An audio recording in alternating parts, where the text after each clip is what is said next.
ನೋಡಿ, ಮಲೆನಾಡು ಭಾಗದಲ್ಲಿ ಯಾವಾಗ ಉತ್ತಮವಾದಂತಹ ಮಳೆ ಆಗುತ್ತೆ, ಅದರ ನೇರ ಎಫೆಕ್ಟ್ ಆಗೋದು ತುಂಗಭದ್ರಾ ಡ್ಯಾಮ್ನಲ್ಲಿ. ಯಾಕಂದರೆ ಒಳಹರಿವಿನ ಪ್ರಮಾಣ ಜಾಸ್ತಿ ಆಗುತ್ತೆ. ಚಿಕ್ಕಮಗಳೂರು 5 ನದಿಗಳ ಉಗಮ ಸ್ಥಾನ. ಸೊ ತುಂಗಭದ್ರೆಯ ಒಡಲು ತುಂಬಿದ್ರೆ TB ಜಲಾಶಯಕ್ಕೆ ಒಳಹರಿವು ಚೆನ್ನಾಗಿರುತ್ತೆ ಅಂತ. ಸೊ ಲಿಂಕ್ ನೋಡಿ ಎಷ್ಟು ಅದ್ಭುತ, ಪ್ರಕೃತಿಯ ಚೈನ್ ಲಿಂಕ್ ನೋಡಿ ಎಷ್ಟು ಅದ್ಭುತ ಅಂತ. ಡೆತ್ ಸ್ಟೋರೇಜ್ ಹಂತಕ್ಕೆ ತುಂಗಭದ್ರಾ ಡ್ಯಾಮ್ ಬಂದಿತ್ತು. ಮಳೆ ಹಿನ್ನೆಲೆಯಲ್ಲಿ ಡ್ಯಾಮ್ಗೆ ಅಂತೂ ಇಂತೂ ಇನ್ಫ್ಲೋ ಜಾಸ್ತಿ ಆಗಿದೆ, ಒಳಹರಿವು ಬರ್ತಾ ಇದೆ. 133 TMC ನೀರು ಸಂಗ್ರಹ ಸಾಮರ್ಥ್ಯದ ತುಂಗಭದ್ರಾ ಜಲಾಶಯ TB ಡ್ಯಾಮ್ ತುಂಬೋದ್ರಿಂದ ಕಲ್ಯಾಣ ಕರ್ನಾಟಕ ಭಾಗದ ರೈತರಿಗೆ ನೆಮ್ಮದಿಯ ನಿಟ್ಟುಸಿರು ಬಿಡಬಹುದು, ಬೆಳೆಗಳನ್ನು ಬೆಳ್ಕೊಳ್ಬಹುದು. ಹೀಗಾಗಿ ವೆರಿ ಇಂಪಾರ್ಟೆಂಟ್ ಮಲೆನಾಡಲ್ಲಿ ಮಳೆ ಆಗೋದು. Your future is our focus.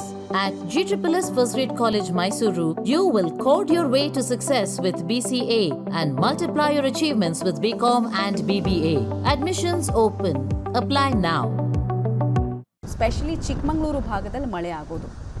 ಚಿಕ್ಕಮಗಳೂರಿನಿಂದ ಹರಿಯುವಂತಹ ನದಿ, ಆ ನದಿಗೆ ಇಲ್ಲಿ ಒಂದು ಜಲಾಶಯ ಕಟ್ಟಿದ್ದಾರೆ. ದಟ್ ಇಸ್ TB ಡ್ಯಾಮ್, ಕಲ್ಯಾಣ ಕರ್ನಾಟಕದ ಬಹುದೊಡ್ಡ ಮುಖ್ಯವಾದ ಡ್ಯಾಮ್.